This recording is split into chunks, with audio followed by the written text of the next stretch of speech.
Hello there, welcome to the Saroy channel wherever you are in the world, and so much love to each and every one of you. I hope you're doing well. I'm doing great, thank you very much, and I'm so delighted you've joined me for part 4 of our story tonight, because we have got to a very exciting part of the story, where the 3 boys in the cemetery have had an encounter with something very bizarre, some very strange light orbs that appear to have power over them, and they don't seem to be able to fight against these light orbs that appear to be almost demonic.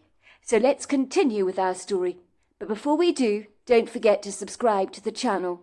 Click the notification bell and the thumbs up. Before we knew it, we were surreptitiously being drawn by these malevolent-looking light orbs, to follow them into the tenebrific, unfriendly labyrinth of trees that stretched out into a sprawling woodgrove that looked particularly menacing at the dead of night, and I for one didn't want to follow those light orbs into the trees, but my desire to flee from the cemetery was snatched away from me, for I appeared to be anchored to the ground by an invisible force that disabled my ability to run away. I could walk forwards, but I didn't seem to be able to retreat.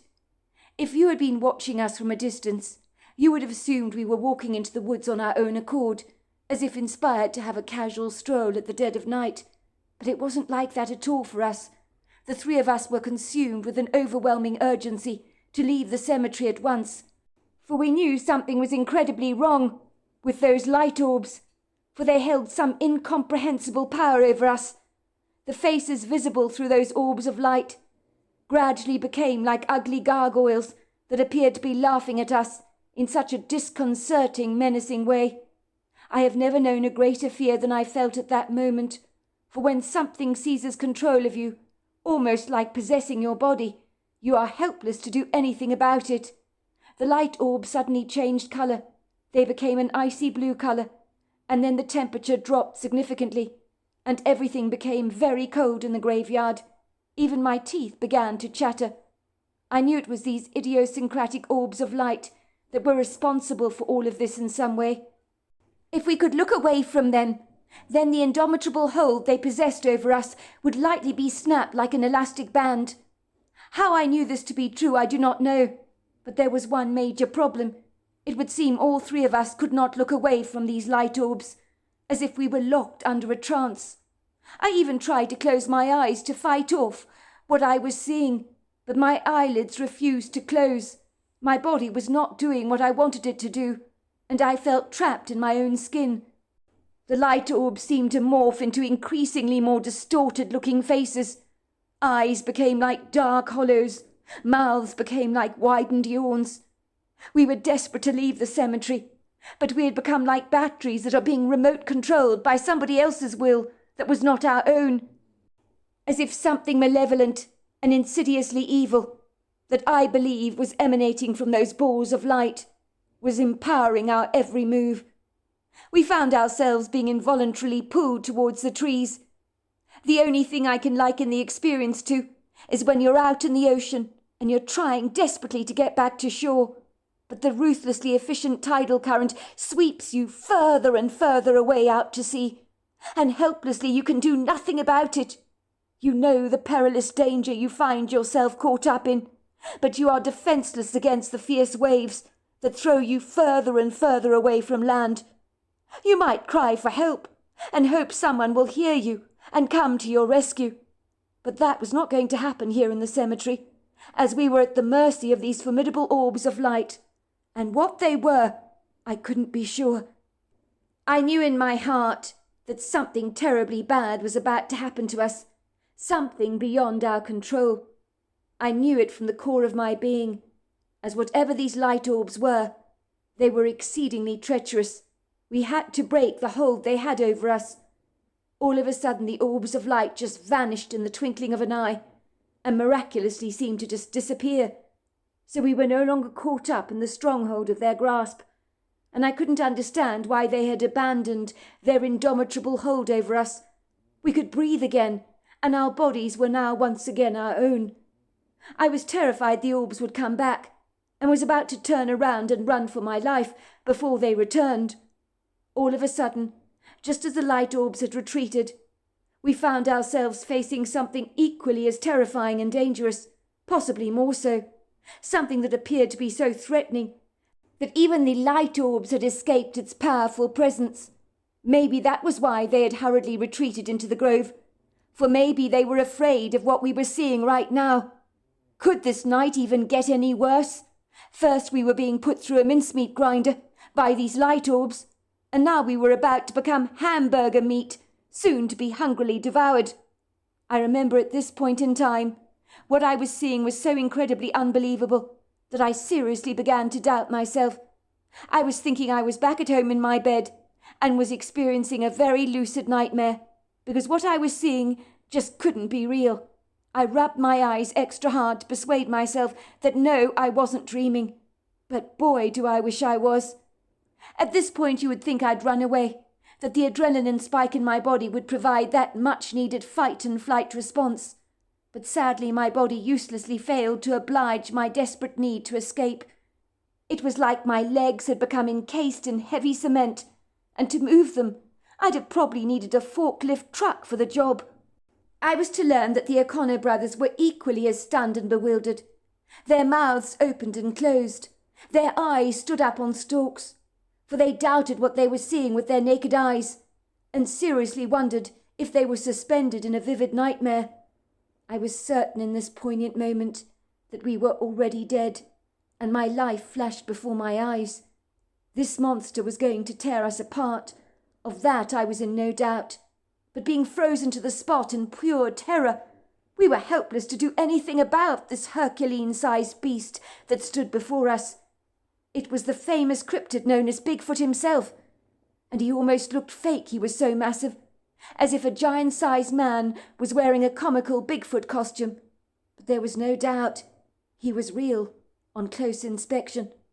I guess you could say he was going on 10 foot tall, possibly even more, and he was extremely wide and powerfully built, with a robust muscle density that would have impressed the most hardened of athletes.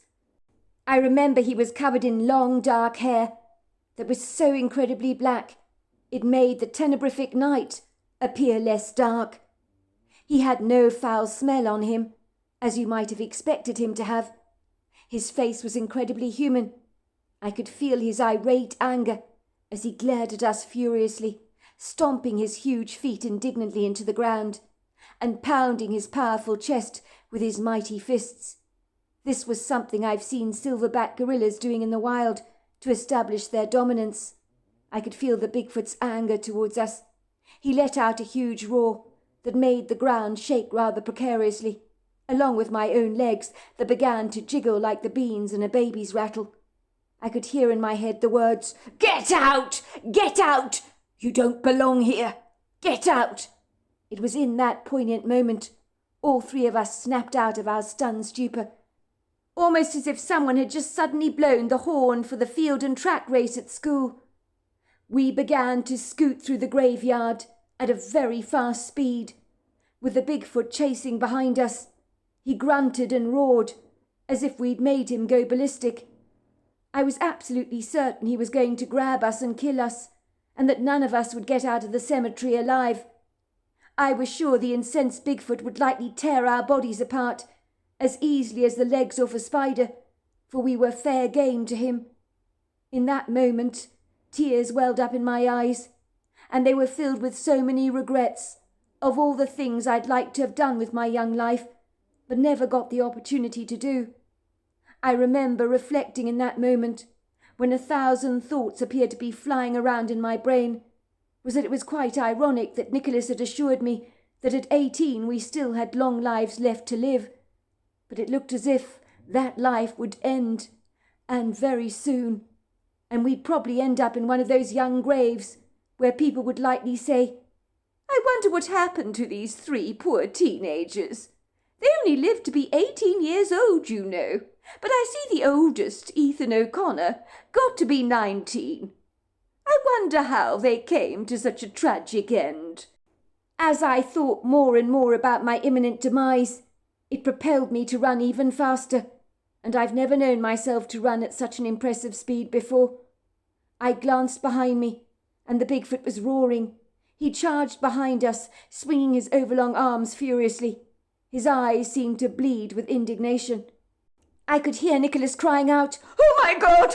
Oh my God, we're dead! We're already dead! We're dead!" While Ethan cried out, "Run for your lives! He's going to kill us! He's going to kill us!" When we finally reached the cemetery gate, we climbed it as if it was nothing, and I hurriedly ran to my bicycle, while my two friends began running towards their homes. I glanced back to look at the Bigfoot. He was no longer chasing us. He stood very still on the path in the cemetery, and stood there watching us leave. His vengeful anger seemed to have somewhat dissipated, as if the contemptuous steam inside him had suddenly subsided. He stood there looking sombre for a while, scratching his head for a moment, as if locked in deep thought, and then I watched him turn around and retreat from where he'd come. I remember riding home in terror on my bicycle, and for 3 days I didn't even contact the O'Connor brothers, nor did they contact me. I guess at the time we didn't want to talk to anyone about what had happened to us. It was several days before we actually got to talk about the incident, and when we did, it was Nicholas who broke the ice. At the time we were in the recreation room, where Nicholas and Ethan had been playing their drums. I remember Mrs. O'Connor walked into the room with a tray in her hands, where glasses of lemonade she'd brought us wobbled as the ice in the glasses jiggled. I really liked Mrs. O'Connor. She was a warm-hearted woman who knew how to bake, let me tell you, and she never disappointed in that regard. I only wish my mother could have cooked like her. Mrs. O'Connor carefully put down the tray on the coffee table in the room and looked at me as I was sitting back on the black leather sofa. I could see that there were 6 delicious wedges of apple crumble cake on a plate, as Mrs. O'Connor knew that 1 each would not be enough for 2 hungry teenagers, and the sight of those slices of cake had me drooling like a dog over a bone. "There you go, boys," she said. "I thought I'd bring you up some light refreshments. You need feeding up at your age. You're still only teenagers, you know." I could see concern dapple her kind blue eyes. "How are you doing, Dylan?" she asked me pointedly. "I haven't seen you around at the house for the last few days, which is very unusual. I was rather concerned about you. It's unlike you not to visit. You practically live in our house these days. Is everything all right with you, if you don't mind my asking?" I managed a watery smile and said, "I'm fine, Mrs. O'Connor. How are you?" "It's not me I'm worried about, love," said Mrs. O'Connor. To my surprise, she took a seat on the leather couch next to me and looked at all 3 of us boys, studying us rather curiously. "Is something going on with you boys? Because you've all been out of sorts for quite a while. I've noticed how pale and washed out you all are. Are you sure something isn't wrong?" "No, of course not, Mother," said Nicholas in a defensive voice, which pointedly declared that yes, something was terribly wrong, because Nicholas always gave the game away. "You could have fooled me, love," said Mrs. O'Connor. "I've just noticed recently you both seem to be so on edge, so jumpy, and not at all communicative, if you don't mind my saying so. And your appetites have not been good. Has something happened to the both of you? Well, maybe all 3 of you. You've all been behaving strangely. Even your father, when he returned home for a few days last week, was commenting about your strange behaviour. He said you seemed very aloof. I'm not stupid, kids. I notice when things aren't right with you." I couldn't believe it when Nicholas, as usual, blurted out the truth.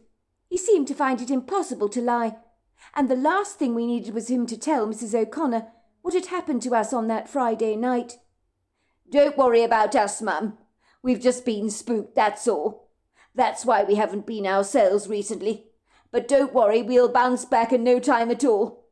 I guess we've all been, you know, a little shell-shocked, you could say."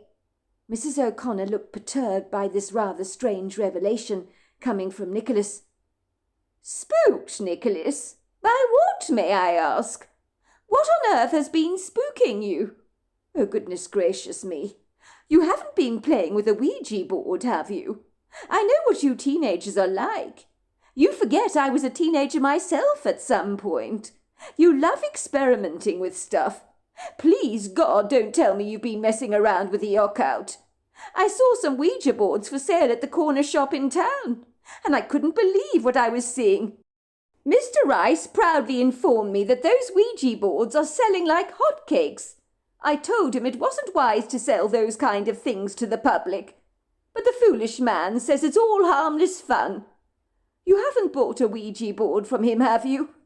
She said, looking around the room warily, as if half expecting to see a Ouija board spread out on a table with a planchette starting to move on its own accord. Nicholas could not help but smile at the troubled look on his mother's face. Relax, Mum. We haven't been playing with a Ouija board. And I know what you're saying. I did see the Ouija boards you're talking about at the corner shop myself, and I had a similar reaction to you. I don't know why Mr. Rice is selling them, but I would never dream of buying one. Well, thank goodness for that. At least my son has some sense, said Mrs. O'Connor, unable to hide the relief on her face. We did something stupid, that's all. Nicholas burst out. Nicholas, said Ethan with a warning tone to his voice, as he tried to stop his brother in his tracks from getting carried away, and volunteering too much information to his mother about the events of that very hair-raising Friday night that we spent at the cemetery. Ethan quickly took over the conversation and said, Well, we did visit the cemetery one night about a week ago, that's all. And well, it was, you know, a rather unnerving experience. No biggie, really. This time Mrs. O'Connor frowned. You went to the cemetery in the middle of the night? Please tell me this is a joke. You do know that cemetery is haunted. I wouldn't even go to that place during the daytime, let alone at night. What on earth is wrong with you boys? What happened? I'm asking because it's obvious something happened, just by looking at your faces. Oh, Mum, it was stupid, really, said Nicholas half-heartedly. Too right it was stupid. Thank goodness I didn't know about this, because I'm telling you, I'd have lost my marbles. Ethan, you're the responsible one here. You're the oldest. You should have known better. People have seen strange things in that cemetery, you know. Light orbs, mysterious dark shadows, and the list goes on and on. What exactly happened? Nothing happened, Mum.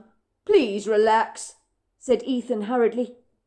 We just had a bit of a scare. It was an airy experience, that's all. Freaked us out a bit.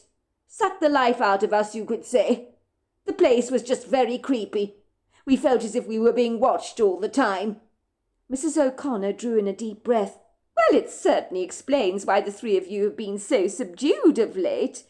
I'm in no doubt I'd feel exactly the same way if I'd been wearing your boots. Goodness gracious me. Going out into the cemetery at the dead of night? What are you like? Don't mess with things you don't understand.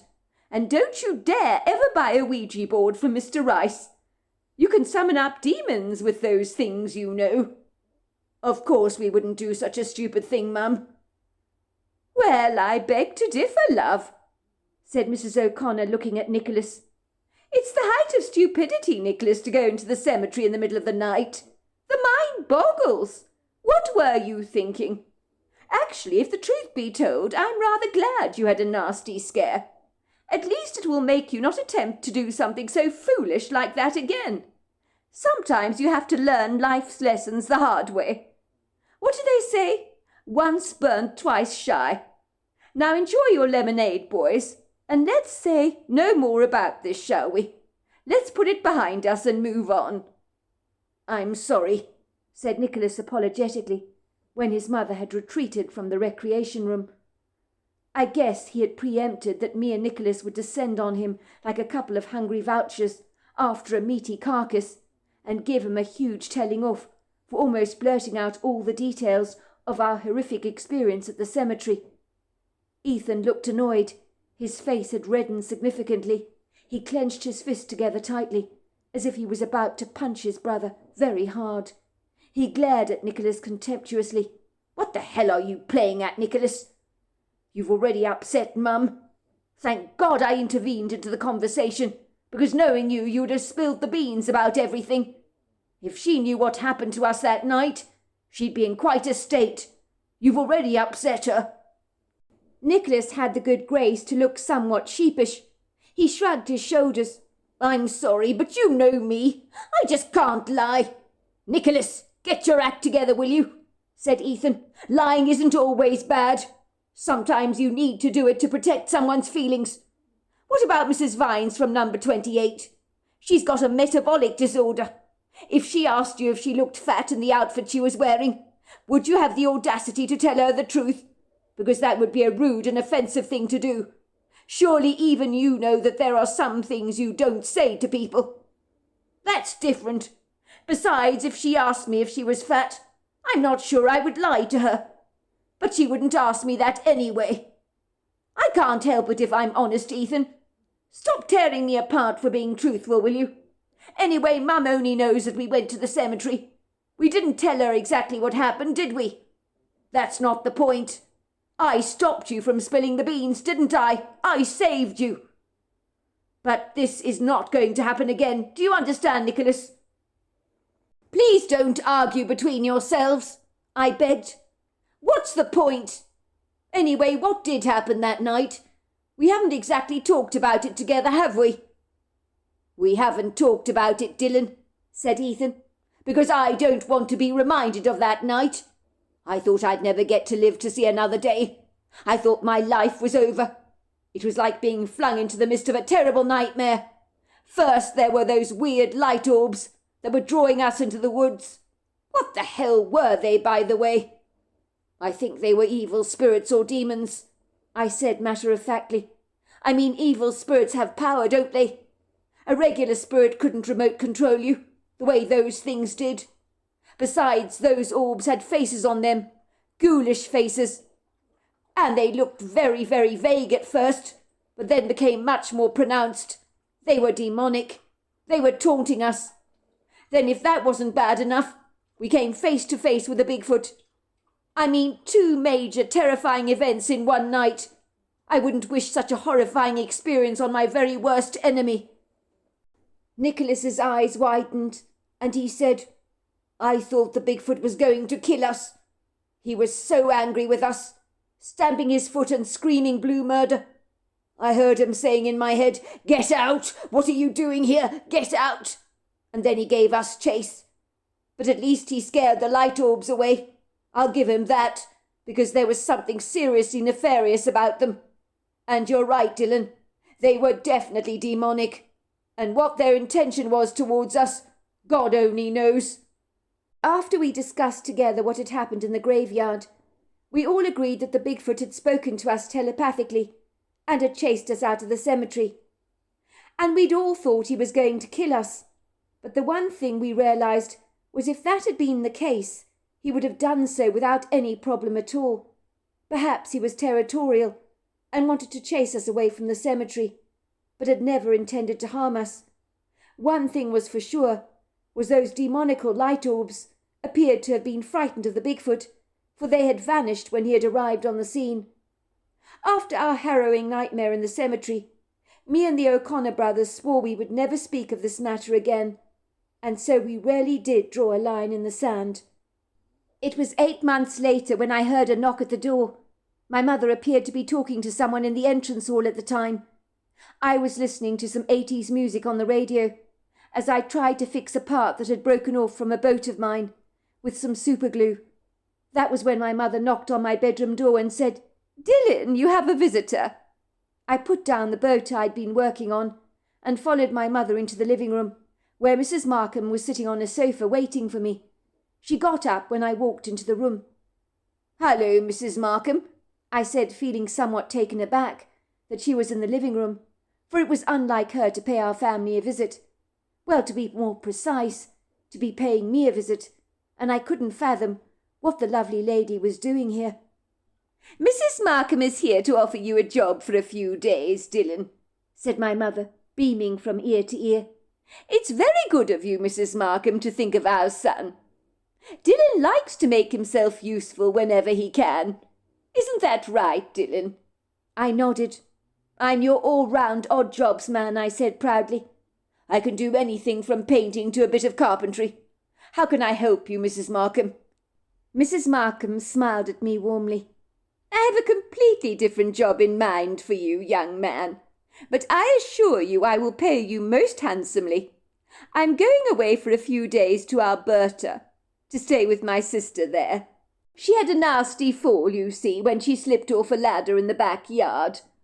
Honestly, she's so silly doing that. She knows she shouldn't be playing with ladders at her age. Anyway, she's only gone and broken her ankle, and I just thought I'd spend a few days with her to lift her spirits, because according to my niece, she's feeling very down of late. I'm going to be leaving my beloved Polly and Percy behind, she said, looking rather melancholic. Those two schnauzers are everything to me, but you probably know that already, don't you, Dylan? I was wondering if you'd be so kind as to house-sit for my dogs while I'm away, and take them for walks twice a day, and feed them.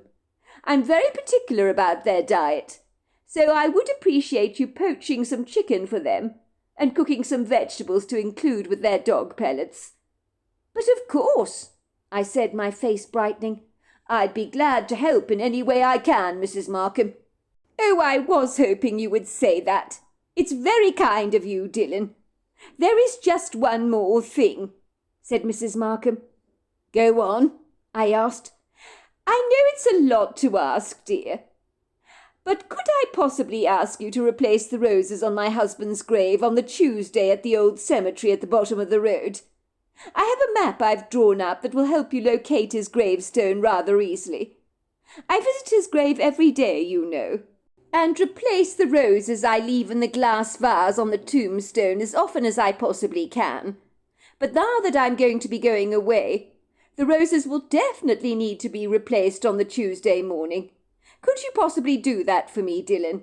I know a lot of people don't like that cemetery very much, but I've been visiting it every day without any problems. I think all the rumours about the place being haunted are completely unfounded. Of course those rumours are unfounded, my mother agreed. She was lying. She never liked the cemetery in the first place, and was quick to comment that she'd never go in there. But why not volunteer her son? So yes, my mother was quick to throw me under the bus, which was a tad annoying, because had the boot been on the other foot, my mother would never have volunteered to go to the cemetery on Mrs. Markham's behalf. You don't mind replacing the roses on Mr. Markham's grave on the Tuesday morning, do you, dear? She said to me. She then turned to Mrs. Markham and said, Dylan would love to help in any way he can, Mrs. Markham, I'm most sure. My son thoroughly enjoys making money on the side, and he's not spooked by the cemetery. I've seen a lot of people going there during the day visiting graves of loved ones. It's only people around the local area that have issues with the place at all. But have no fear, Mrs. Markham. You'll be glad to know that my son Dylan is not one of those people, said my mother, looking at me proudly. How dare my mother presume to know what I felt about the old cemetery at the bottom of the road? All the locals in our area hated and abhorred the place for very good reason. The rumours that the cemetery was haunted was an established fact in our neck of the woods. So what if people visited the cemetery during the day? Usually they were from outside our neighbourhood. That was fine, but I didn't want to be one of those people. If I had my way, I'd never visit the cemetery ever again. Not after the bizarre, idiosyncratic events that happened on my last visit there with the O'Connor brothers. My blood went icy cold. My body recoiled at the very thought of returning to that awful cemetery, for I had vowed that I would never go there again. But I knew I'd look like a complete imbecile refusing Mrs. Markham's very benign request, especially in front of my mother, who had already brazenly assured Mrs. Markham that I would oblige her every need. So I couldn't exactly refuse her, could I? I was an 18-year-old teenager, with a big ego on me, I have to admit, and being too frightened to lay down roses for an old woman's deceased husband at the cemetery was not a good look for me. Mrs. Markham was such a sweet old dear. It was very important for her to replace the white roses on her husband's grave, when they got a little droopy, I suppose, and I could understand that. I mean, she was an old woman, for goodness sake. She diligently visited his gravesite every day, without fail, and if I couldn't go into the graveyard to do this one favour for her, I would look extremely foolish. But of course, Mrs. Markham, I said rather flatly, I'd be glad to help in any way I can. I'd love to look after Percy and Polly as well. But are you sure, dear? Asked Mrs. Markham, looking at me with concern in her blue eyes. You don't seem very eager about going to the cemetery. I guess it's not the end of the world if my late husband's roses get droopy or if they die. If you'd rather not visit his grave, I could completely understand that. Oh, don't worry about Dylan. He's not remotely worried about going to the cemetery during the day. Are you, Dylan? My mother interjected. It's nothing for him to replace a few roses on your late husband's gravesite. It would be an honour for him to do this favour for you, Mrs. Markham. People around here talk such absolute nonsense about the cemetery at the bottom of the road. Granted, I will admit it's an airy place, but it's not haunted. You don't mind replacing the roses for Mrs. Markham's grave, do you, love? My mother repeated again, looking at me with a look of expectation on her face. The kind of look she gave me when she asked me to do some chores around the house that I dare not refuse. Of course not, Mrs. Markham. I already said I would be delighted to help in any way I can. Well, then that's settled, young man. I very much appreciate your kindness, Dylan. As I say, you will be rewarded most handsomely. It had been pretty plain sailing moving into Mrs. Markham's house and walking her 2 Schnauzer dogs around our neighbourhood twice a day. It was good to feel the independence of living away from my parents, and I even invited the O'Connor brothers to join me over at the house to eat pizza and watch movies together. It made me realise how extremely good life was, and how it would be when I moved out and had a place all to myself. The next few days I grew very attached to the 2 Schnauzers, and realised how I'd missed out on having a pet all of my own. Polly and Percy were just so delightful, such affectionate dogs, and they made me laugh all the time during my house-sitting responsibilities with their quirky behaviours. Polly would run over to her basket in the kitchen and retrieve a ball that was hiding among her blankets, and then she would drop it deliberately at my feet, looking up at me through dark, very adoring eyes that were begging me to throw the ball, which I dutifully did for her. Percy loved to move his food bowl around when it was empty and drag it along the floor to my feet, as if to say, "Please, sir, may I have some more?" It was impossible not to fall head over heels in love with both of Mrs. Markham's dogs. Growing up, my parents had refused my request to own a dog. My mother had insisted that they were far more trouble than they were worth, and that our house would end up smelling of wet dog, and there'd be hairs left all over the couch. My bet is if we got you a dog, I'd end up having to walk the damn thing and feed it. I had assured my parents that that would not be the case, and that I would be fully responsible of taking care of my dog. My father had told me, "Not over my dead body will we have pets in this household. Nasty buggers they are," he would say, wrinkling his nose up in disgust. "I don't want a filthy dog bringing dirt into our home, mud all over the place, dog hairs everywhere. No, thank you very much. Your mother's right. They're more trouble than they're worth. Besides, I don't want a dog distracting you from your studies. We expect nothing less from you, son, than straight A's." I had informed both the O'Connor brothers about the job I'd been requested to do at the cemetery across the road from them. I noticed that they didn't volunteer to accompany me to the cemetery, which was a real bummer, but I guess they'd been through enough, so this was a job I'd have to undertake all on my own. But how bad could it be to go to the cemetery during the day? I'd seen outsiders often enough visiting the graves from time to time. I don't know how I managed to psych myself to go to that graveyard, but I just had to do it for Mrs. Markham's sake, and so there I was, with roses in hand, reluctantly walking through the graveyard. There was no one about, but it didn't look nearly so sinister during the day as it had done at night. I walked over to Bob Markham's grave, knowing exactly where I would find it. I replaced the roses in the glass vase. removing the old ones and throwing them away. I then filled the vase with fresh water. I was suddenly feeling foolish, being so afraid of coming to the cemetery during the daylight hours. It really was very different. I could see a few bunny rabbits darting between the graves.